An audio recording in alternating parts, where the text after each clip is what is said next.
Today's episode of the GoldCast is sponsored by the end of the Tom Brady rumors. You know, Raymond, I just want to congratulate the GoldCast on an excellent job. Well done. We are probably, the number one premier, most important final voice on any rumor having to do with any of our three major teams, the San Francisco 49ers, the Golden State Warriors, and the San Francisco Giants. And us and our best friend, Ian Rappaport, I think did a wonderful job of finally ending any and all speculation that Tom Brady would be joining the 49ers as their new starting quarterback next season. How do you feel? I think we did it. I think we succeeded. I think so. He couldn't substantiate the rumors. That's all you need to know. John Lynch, the week before said Jimmy G's our quarterback. The very next week, Ian Rappaport came out and said, yeah, no one's confirming that. Here's the thing. We know that we don't have a big leak problem in the John Lynch regime, and that was something that he actually tested when he was interviewing, because that was a big issue in the Trent Baalke regime. And, it passed with flying colors and has been that same way since.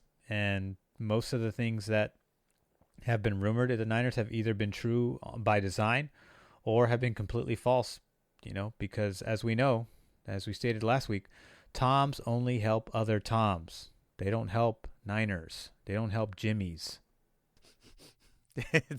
They don't. And Tom Curran, I think it's Curran, because Quran's the religious doctrine. That's, and I felt weird even saying it. Tom's helped. Either ways, Tom's helped Toms, as you mentioned last week. Raymond, before we get started, why don't you let them know where can they find us? You can like us on Facebook.com/theGoldCast, and you can also follow us on Twitter at @the_GoldCast, and be sure to subscribe to us on Apple Podcasts, YouTube, and Stitcher, all under the same moniker of the GoldCast. Like, subscribe, and comment, because we'd love to hear from you, and we'd certainly love to hear your take on this whole Tom Brady hoopla malarkey. Absolutely, we want to hear this take. You better deliver it. Now, Raymond, where can they find you?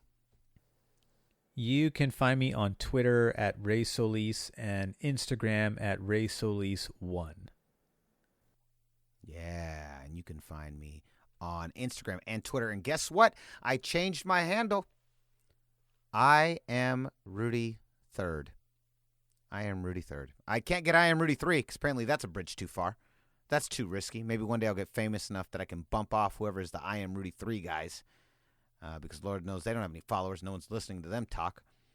So maybe one day I'll get lucky and get those. But for now, I am Rudy Third. I am RUDY 3RD. I am Rudy Third. All right, so today, Ray, we've got a pretty big episode. We're going to talk about Steph Curry's return and then see his immediate departure. Immediately. Yeah. He was here. Now he's not. No, he's not. Then we're going to have what we call Brady Watch, which will support our deadening of. I love what we just said. The end of the Tom Brady rumors.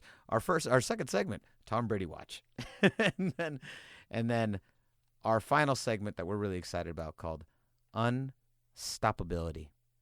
We think you're really going to enjoy it. All right, but first up, the greatest fanalist in the game. He's in the building.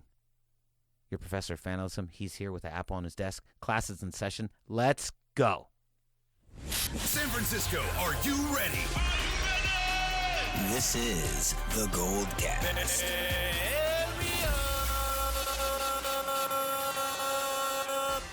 Boom! Welcome to another edition of the GoldCast. We are the voice of the Bay. I'm your host, Rudy Solis III, and with me is my brother, my co-host, Raymond Solis the First, baby. Boom! So, Raymond, I will say this.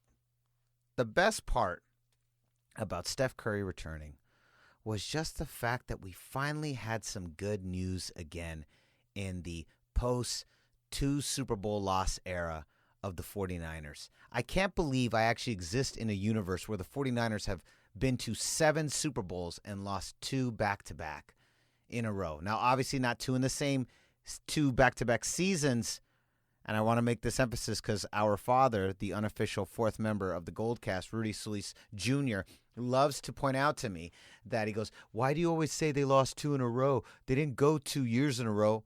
I'm like, I think the GoldCast Nation understands that when I say 2 in a row, I'm referring to 2012 and 2019. Do you get that? Because I get that. Yeah, I get it a little bit. You know, we did lose our 2 appearances in a row. Yeah, right? I mean, yeah, the 2 appearances in a row, but I think, Dad was taking it literally where it was like we didn't go 18, 19. So I get that part, but I mean, I knew what you meant when you said it. It was just like the last 2 Super Bowl appearances we lost, and so, I just want to be done with this segment so we can move on from talking about anything related to the Super Bowl. I was thinking, man, we really went on a tangent here. so, it was in this post era of 2 SB losses, we just needed some good news. And Steph Curry came back, took him about a quarter to really get going. But then he did, and he had that beautiful high arcing 35-footer that was just classic vintage Steph Curry. They're trying to block him, and he just lobs it up. It goes all the way up and comes all the way down. It doesn't even look like it has a chance of hell of going in, but lo and behold, it does.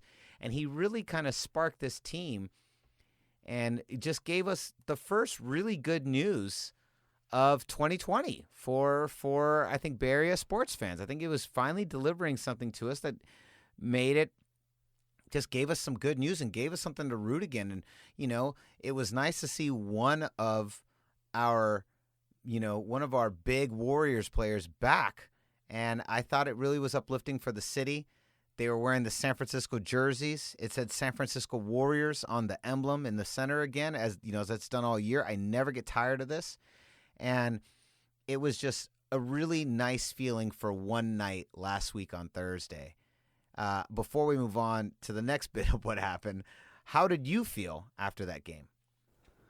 Well, I was bummed because I lost, and it would have been nice to get the win with Curry back. But it was just great to see him out there. It was great to see him out there, great to see him running the floor, great to see defenses, keeping defenses honest, because when he's on the floor, it really does make things tougher for other teams because that he's capable of either taking the shot from distance or drawing the defense in the paint and then dishing it out to somebody else on the perimeter, or, just luring multiple defenders. I mean, he just commands a lot of attention. So the fact that he was on the floor really gives the Warriors, a much more dynamic presence on the court. And you could see that, even though, there was a lot of, there was so many turnovers. It's the opposite of beautiful basketball right now, just because these guys haven't played with Curry. Curry's first game back, so you could tell that there was rustiness, and there was not, no amount of practices and scrimmages are going to prepare these guys and make them just gel, within one game, the way you'd hope them to, the way we've been watching Warriors basketball for the last 5 years. So that part was a little cringeworthy to watch, but not surprising given, just the broad spectrum of how the season has played out. But, I mean, nonetheless, it's just great to see Curry there. Curry is the golden boy of the NBA, and rightfully so. He's the most beloved player in the NBA, and he, not only by his colleagues or teammates, but also other players from other teams, and the association loves Curry. Like I said, I think they love Curry more than they love LeBron and those other guys, because Curry is just comes from a different cut of what is it? What's the phrase? Cut of yarn, cut of thread. I don't know. He just comes. He's just from a different vein altogether. The way he was raised and brought up, as we talked about last time. But it was still a bummer. In the end, it sucks to have another loss. But I mean, like, we're already at the bottom, so it's not like there's a new bottom we can hit outside of this. And pretty sure, the number one pick is still very much, secure with us right now. So that's going to be a good thing no matter what. And so this whole season's all been about getting healthy and regrouping for next year. So it's not like I'm surprised by anything. No, and I think overall, to yes and you, a great showing. He played for 27 minutes, was 23, 6, and 7. Excellent, 23 points, 6 rebounds, 7 assists, and was just a good showing and a nice rousing, it just gave us something to rally around again, and we haven't really had that since the end of the NFL season. And then like that, Steph Curry is gone again. This time with the flu. No, it's not the coronavirus. Everyone calm down. Please calm down.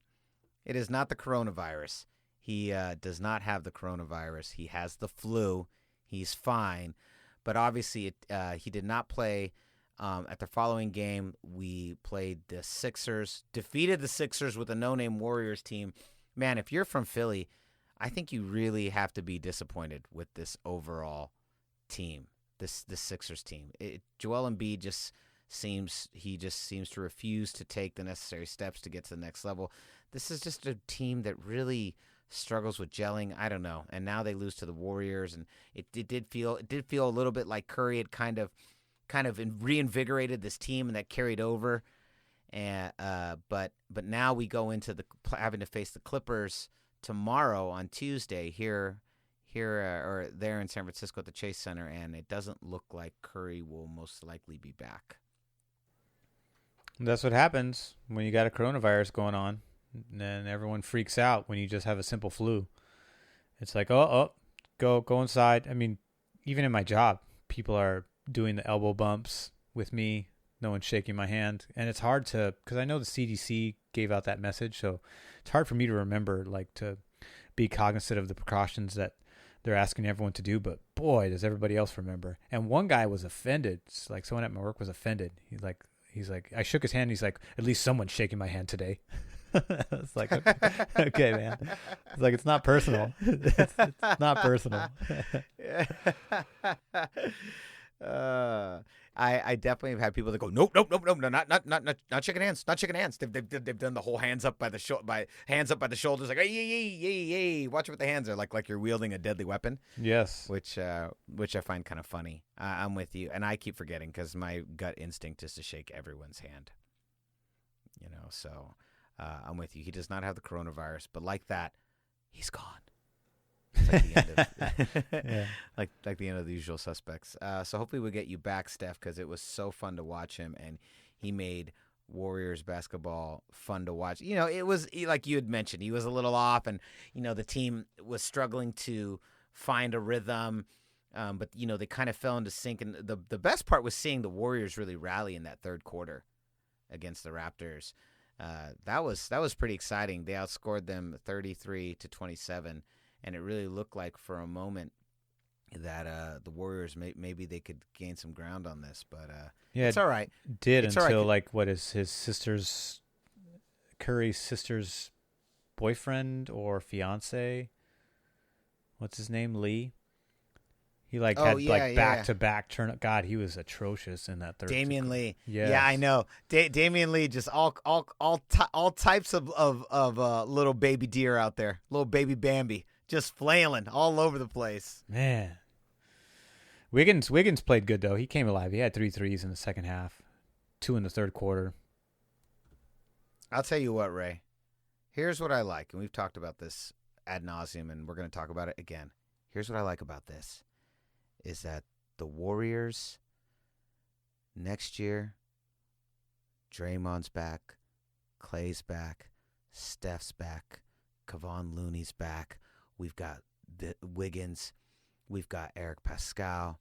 We've got these kids coming in to really make something happen. And I'm telling you, we're going to get another superstar in the summer. And then guess what, Ray? We coming back for the throne. We're coming back for what's rightfully ours. That throne. So Clippers, Lakers, keep it warm for us, baby, because we coming back for the throne. And when you come at the king, you best not miss. Oh, yeah.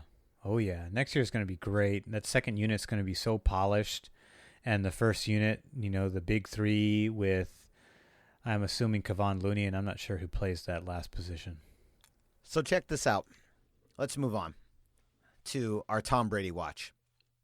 So, Raymond, the odds for San Francisco, they were hovering briefly around, it was like 250. They were like, it got really high up there, and it was like, whoa, they had bounced kind of up to second place after all the news. And of course, all the guys who like to troll me about us losing Jimmy G or whatnot were like, yo, the Niners are gonna get Niners looks like they're gonna get Tom Brady. Look at those Vegas odds. Well, let's take a look at today, Monday, March 9th. We're recording this at about 10 p.m. Me and Raymond usually record late night. That's our style.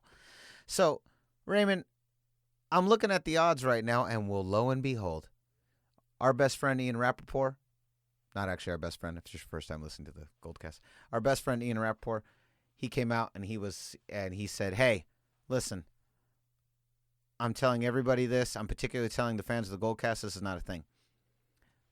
Here it goes. Unsubstantiated rumors is what they were labeled as by the end. But here are the odds, Raymond, for as of today, Monday, March 9th. The odds are New England Patriots minus 150, Tennessee Titans plus 500, Las Vegas Raiders.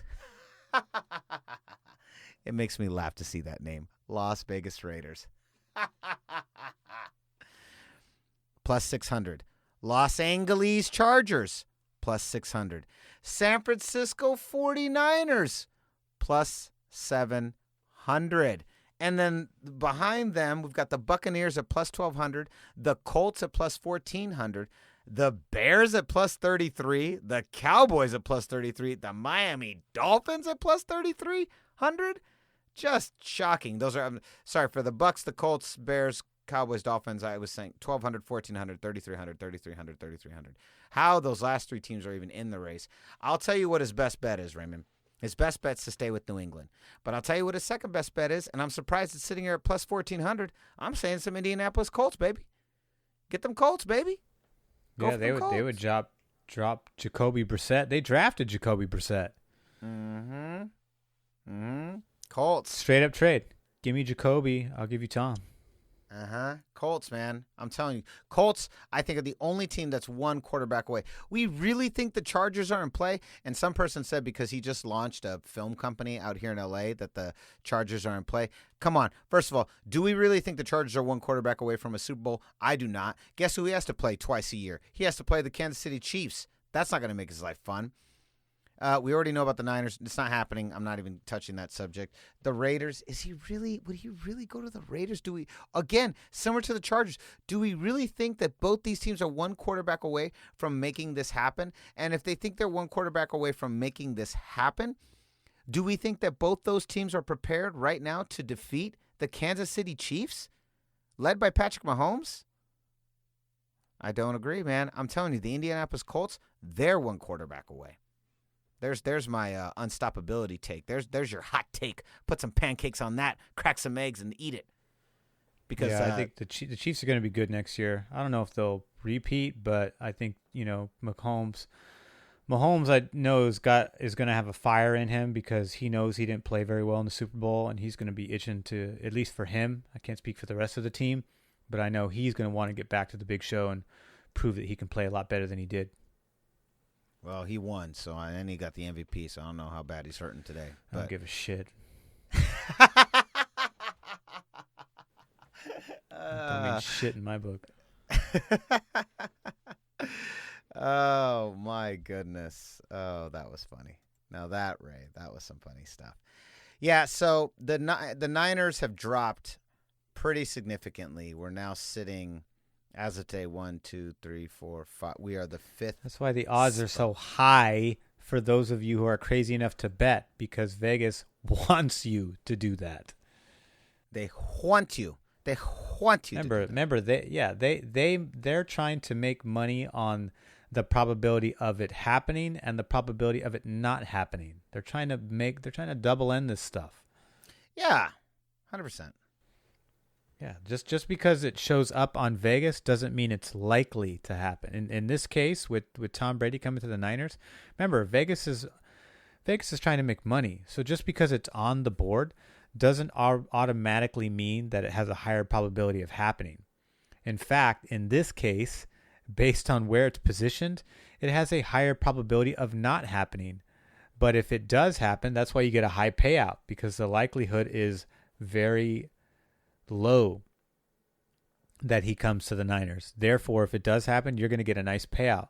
So if you bet now, you put whatever, you put $1,000, and then it happens, then boom, you're going to get a huge payout. But if it doesn't, which is exactly what Vegas is pretty much saying is going to happen, then they get to keep your money. That's the whole point. It's the whole racket. It works both ways. It's not like, oh, they're on Vegas, so that must mean it's happening. It's like, no, it's on Vegas because they're trying to make money one way or the other. Yeah, I agree. And there's a lot of suckers that fell for it. I want to meet those fans. I want to meet those fans. A lot of suckers. But we've been trying to say forever, this is not a thing. This is not a thing. So, and I don't believe it is. And I'm glad that the Vegas odds have dropped so drastically.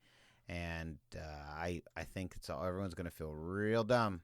They're going to feel real dumb when this doesn't end up going the way that it was meant to go. Yep. Or the way that we wanted it to go. All right, Raymond. Now it's time for a fun little segment that we call Unstoppability. Unstoppability is our new hot takes segment where we pay homage to all the talking heads out there that I love when they, and this has basically been inspired by the Tom Brady rumors, that these Tom Brady rumors really have made me realize again how little people know about San Francisco. And boy, if Tom Brady ends up here, I will be eating these words, and this will come back to haunt me forever. But how little people know about what's going on in San Francisco. As you've heard many times before, there's a lot of hypothesizing. And more often than not, if someone's hearing something coming out of Boston or New York, because there's so many Boston, New York guys in television sports over there, that it's usually true. But when it comes to San Francisco, most of the time, it's not true. There's actually more often than not, there's a lot of these rumors are kind of, as Rappaport said, unsubstantiated rumors. So I really like hearing this. I really like this. And so this segment is sponsored by this. It's inspired by these rumors. So here's me and Ray's version of it. Do I get to go first, Ray? Yeah. All right. We're going to start with Tom Brady. These Tom Brady rumors. All right. So here we go. Here's our Unstoppability Podcast, the Unstoppability Podcast, a podcast within a podcast here on the GoldCast. Now, Ray 1, I'm telling you right now, buddy, Tom Brady's the best quarterback the 49ers have ever had, and he's never even played a single down for the 49ers. So I'm telling you right now, the best thing to do is to take Jimmy G, put him packing, send him back to New England, and you get Tom Brady over here, because that's how we win a Super Bowl. That's how a Super Bowl's won. You can only win a Super Bowl with Tom Brady. So he has the most Super Bowls in Super Bowl history. So if anything's going to happen to help this team get back to the promised land, you've got to bring in handsome Tom. That's how I see it. Raymond, to be the GOAT, you got to trade for the GOAT. And you get the GOAT. Tom Brady's the GOAT, and you put him in that Niners uniform, and you know what you do? You unretire 16, and you put that jersey on his back, and you say, let's go. You know what? I didn't even think about that. That would be amazing. To resurrect the 16 jersey and give it to Tom and say, here, Tom, we know you were here back in the 1980, 82 or 81 NFC Championship game. We know that you were covering your ears and you were crying because you couldn't hear the noise because you're kind of a pansy, but you've grown out of that pansiness and you've won 6 rings. So we think you should wear this jersey and help this team get number 6. And then here's what you do, Raymond. When he wins that next one, what is 1 + 6 = 7? The next year, he wears the number 7 jersey. Yes, exactly. And then we retire that Yep. one. And then we retire the Tom Brady 7 jersey. And then And we you say, take we'll give you Elway. We'll give you Elway's number. And then I'll tell you what else they do. I'll tell you what I hope happens. Here's my prediction. Here's my prediction for what happens at the end of next year's Super Bowl. It's Tom Brady and the San Francisco 49ers against Jimmy G and the New England Patriots. 49ers win 42-31. You heard it here first on the Unstoppability Podcast. Exclusive. I thought that was pretty good. That was a good one. Okay, we got one more for you. And this one is about the Warriors and Steph Curry. I'll tell you what, Raymond. This coronavirus is no laughing matter. If Steph Curry has the coronavirus, then Steph Curry needs to be off the court. He needs to be off the court and in a hospital. I'm not playing any games. Okay, have you seen this team? Do you think they need any more help? They need any more help being bad? Because I don't know if you've checked, the Warriors this season, they stink. I disagree. I think Curry should absolutely be on the court because they need every single advantage they can get. If the coronavirus can infect at least one or two of the opposing players, then that forces you to dip into your bench, and who knows how far the virus will spread at that point. I mean, we need something to reinvigorate this team, something to get some W's back on the board on our side. And, well, not too many, though, because we still want to keep that first pick. But if we get enough in there just to boost the morale, I'll feel pretty good about it. People will feel pretty good about it. People will feel good about going to the games. And I think, you just got to bring a mask to the game and not touch anybody. But, I'm okay with giving, the Clippers or whoever else is left on the schedule just a little Corona tap. Boost the morale. There's going to be no one left on this team after Steph Curry's done. There's still going to be left. I don't want to touch Steph Curry. I saw Steph Curry in the hallway the other day. I said, "Don't touch me. Don't you touch me." That's perfect. No one else needs to be on the court. It could just be Curry versus everybody. That's how I would do it. I mean, how many opposing teams are going to stay on the court if Curry's got the virus and he's out there running around? It doesn't matter whether we got the Clippers up next tomorrow, we got the Nets on Thursday, then the Bucks on Saturday, and then the Raptors on Monday. Whew, those are some good teams that I would love to see, forfeiting. They forfeit the game. Sorry, we're not going out there with Curry out there. Boom, Curry magic. Curry's unbeatable. Curry's unstoppability is just as potent when he has the virus versus when he doesn't. He might even be stronger with the virus than without the virus. That's what I'm thinking. There you go. You're welcome, America. Next week, we'll have more searing San Francisco takes on the Unstoppability Podcast. You're welcome. So, Raymond, last week, we could not remember the name of your closing arguments. And last week, you had, what were the two? We remembered it. But remind the people, what were your two final thoughts of last week's episode? Toms help Toms. Yes. Toms help other Toms.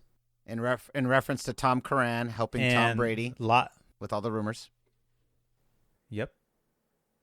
And lies are called lies for a reason because they're not true.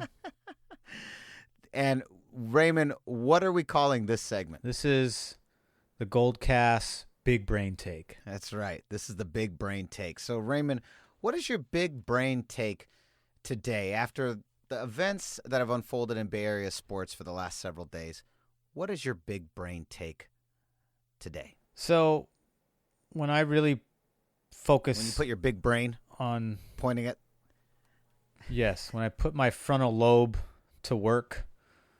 the thing that really comes to mind in regards to everything that's happened this week is that, if Curry's not on the court, he's not going to be putting up points.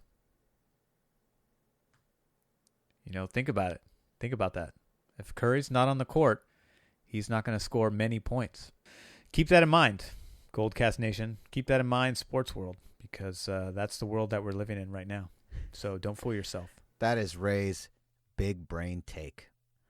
So concludes another edition of the GoldCast. We are the voice of the Bay. I'm your host, Rudy Solis III, and with me is my brother, my co-host, Raymond Solis I, baby. Boom! We'll see you next time. Same GoldCast time, same GoldCast channel. This is the GoldCast.